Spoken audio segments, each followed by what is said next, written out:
Okay, we're now ready to look at how to edit one of these videos. So you have your welcome screen here. Let me go back to this screen.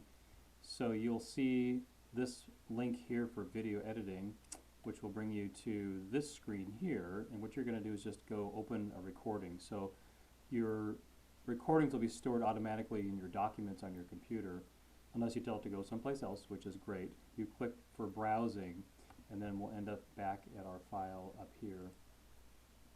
And this is the file that we recorded. So you can see here the tools that are available. This was the screen grab from before. Basic stuff that's down here, or your timeline here, so you can move things along. You can see them jumping around. You'll see my mouse moving as I move down into the other parts of the video that we already saw. You'll see down here at the bottom the different frames. You can grab parts of the image, and at that point you can start cutting and editing your video, so it's pretty easy features.